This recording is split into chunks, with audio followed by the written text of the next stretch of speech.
They don't deserve these presents. My sister-in-law Amanda spat, yanking the neatly wrapped gifts right out of my children's hands.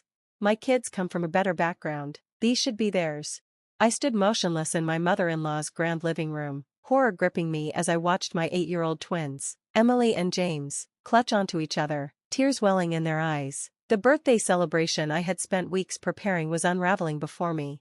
My name is Olivia, and never in my worst nightmares did I imagine my own children being cast out of their birthday party, but Amanda, who had married my husband's younger brother 2 years ago, had made sure of it. "Mom?" Emily's voice wavered. "Why is Aunt Amanda taking our presents?" Before I could comfort her, Amanda's sharp voice sliced through the room. "Because your cousins, Sophia and Alexander, actually deserve luxury. Look at them, they're in Gucci. And you?" she scoffed, eyeing my children's birthday outfits, the ones I had carefully saved up for Target. A hush fell over the gathering. Other parents exchanged uneasy glances, clearly wanting to shield their own children from the growing tension. Meanwhile, my mother-in-law, Margaret, sat comfortably in her usual armchair, lips pressed together but saying nothing. She had always favored her younger son and his wife, but this was a new level of cruelty. I drew in a deep breath, willing my voice to remain steady. "Amanda, those gifts were given to Emily and James. This is their party." She let out a humorless laugh, her eyes gleaming with condescension. "Oh, Olivia, let's be real. You're barely making ends meet in that tiny apartment of yours. My children will actually appreciate these designer gifts." James, always the sensitive one, wiped at his eyes while Emily's small fists clenched at her sides. The pain in their faces was unbearable. Amanda, clearly feeling triumphant, smirked and waved a dismissive hand. "Pack up and go. This party is over. Sophia and Alexander will have more fun without you here." Emily turned to her grandmother, her innocent face filled with desperation. "Grandma, you said we could have our party here. You promised." Margaret finally spoke, her tone laced with false sympathy. "Perhaps it would be best if you celebrated at home, dear. Something more fitting for your situation." Something inside me snapped. After 4 years of enduring Amanda's jabs at my single-parent status, after losing my husband and struggling to raise my kids alone, after Margaret's thinly veiled disdain, I had reached my breaking point. I straightened my spine. "We're leaving, but those gifts stay here. They were meant for Emily and James."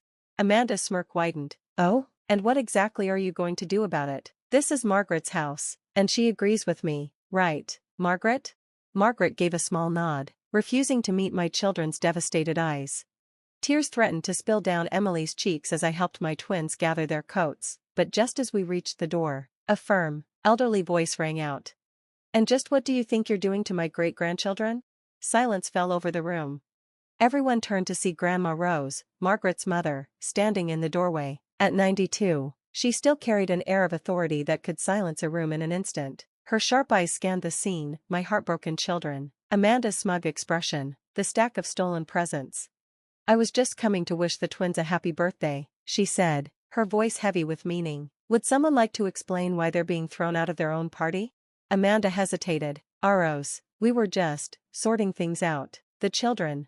"Enough," Grandma Rose cut her off, her voice steel. "Margaret, Amanda, my study, now."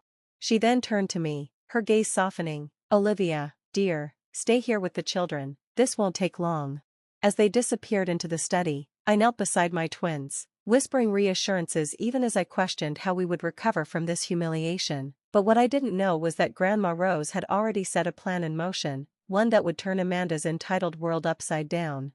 From behind the study door, muffled voices escalated into heated tones. Moments later, Amanda stormed out, her face flushed with anger. Margaret followed, looking shaken, and then Grandma Rose emerged, her expression one of cool satisfaction. "Emily, James," she called, motioning them over. They hesitated before stepping forward. "Your party is not over," she announced. "In fact, we're moving it to my estate by the lake. Everyone is welcome, except, of course, those who fail to understand the meaning of family." Amanda's face twisted in shock. "You can't be serious." Grandma Rose didn't so much as blink. "I am. Cars are already on their way to take the guests over. Margaret, make sure Emily and James's gifts go with them." A stunned hush followed. The power shift was undeniable. Even Sophia and Alexander looked unsure as their mother stood frozen in place, suddenly stripped of her control. Amanda sputtered, "But what about my children? They deserve They deserve a mother who teaches them kindness. Grandma Rose interrupted smoothly. Until that happens, perhaps some time apart will do everyone good. And just like that, the party was whisked away to the lake house, a breathtaking estate my twins had only visited a handful of times, as Amanda had long monopolized family gatherings there. What followed was the celebration my children truly deserved. A lavish cake, expertly decorated, replaced the cheap store-bought one Amanda had initially provided. Games filled the sprawling garden, and laughter echoed across the grounds. As the sun began to set, James tugged on my sleeve. "Mom, why does Aunt Amanda hate us?" I sighed, brushing a hand over his hair. "She doesn't hate you, sweetheart. Some people just get lost chasing the wrong things." Emily, ever the observant one, frowned. "Like money?" Grandma Rose appeared beside us, nodding. "Exactly, my dear. And sometimes, those who put money above all else end up losing something far more precious." Then, she turned toward the gathering crowd. "Before we cut the cake, I have an announcement to make." Guests leaned in, intrigued. "Today, I witnessed something heartbreaking," Grandma Rose began, "a cruel attempt to diminish two wonderful children on their special day. But I also saw something inspiring. Little did we know, that moment would change everything."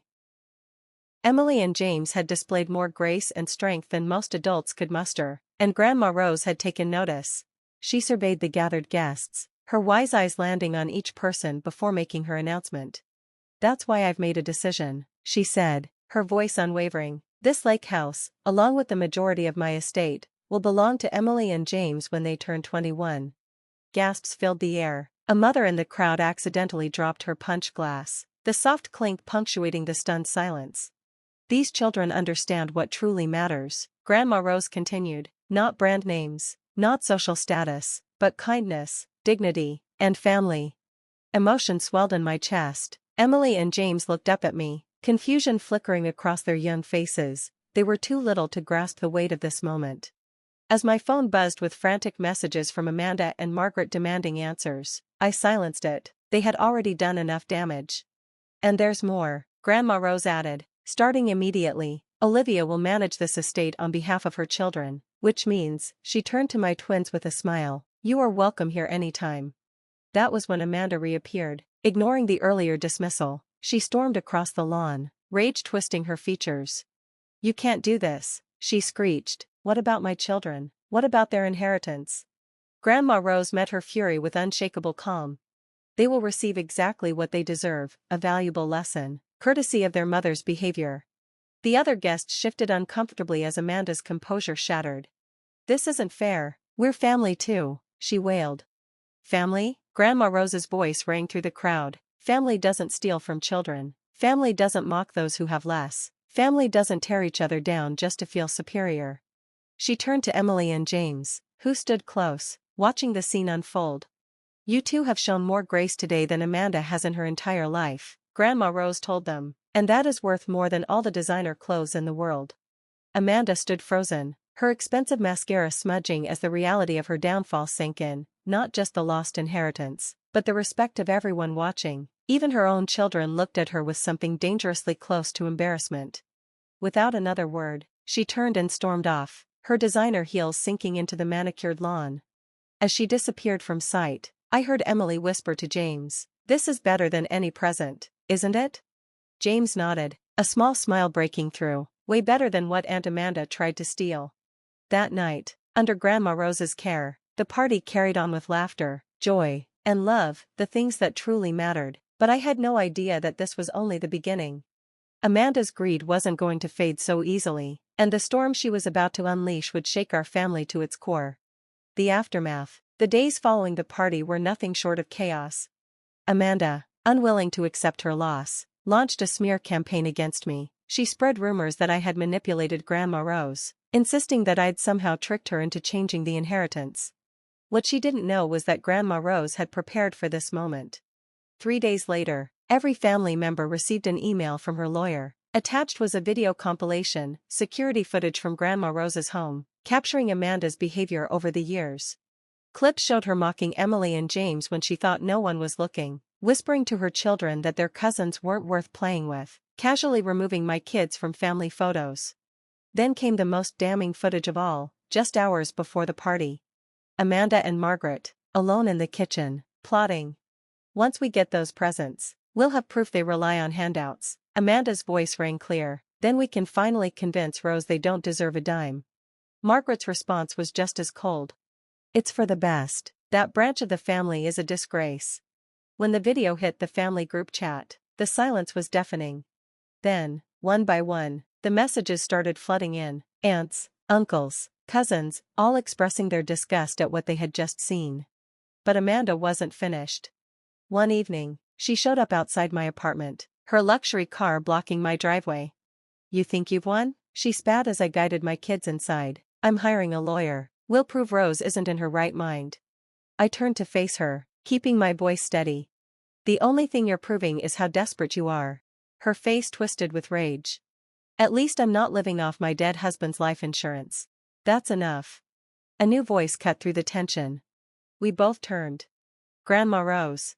Even at 92, she commanded attention, stepping out of her car with the ease of someone much younger. "Amanda, dear," she said, her voice dripping with mock sweetness, "I had an interesting chat with your husband today." Amanda paled. "Oh yes," Grandma Rose continued, "it turns out you've been funding your designer wardrobe with his business account." She tilted her head. "He wasn't too pleased when I pointed out the potential legal implications." Amanda's mouth opened, then closed. Grandma Rose sighed, feigning disappointment. "He's freezing your access to the accounts as we speak." Amanda let out a strangled sound, her perfectly curated world crumbling around her. "You have two choices," Grandma Rose said smoothly. "Leave my grandchildren alone, or I'll make sure every secret you've been hiding comes to light." Amanda fled, tires screeching as she sped away. That was the last time she showed up at my doorstep. The fallout from Amanda's actions rippled through the family. Margaret, no longer able to sweep things under the rug, was removed from the family trust board. Amanda's husband, upon realizing the extent of her deceit, filed for divorce. And my children, my beautiful, resilient twins, began to flourish without the weight of Amanda's cruelty. Emily and James insisted on having their next playdate at the lake house, running through the gardens without a care in the world. As I watched them play, their laughter echoing through the air, I felt an overwhelming sense of peace. "They're going to be just fine," Grandma Rose murmured beside me, her gaze warm. "They've learned what really matters."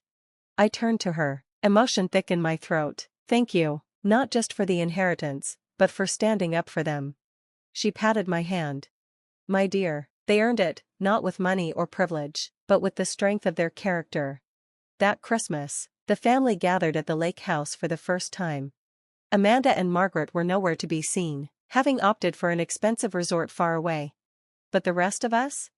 We filled that house with laughter, love, and memories that no amount of wealth could buy. As Emily and James tore into their gifts, their faces bright with joy, I realized something. Grandma Rose hadn't just given them an inheritance. She had given them the greatest gift of all, the knowledge that their worth had never been measured by money. And that was something no one, not even Amanda, could ever take away. Thanks for watching. See you in the next video. Stay tuned.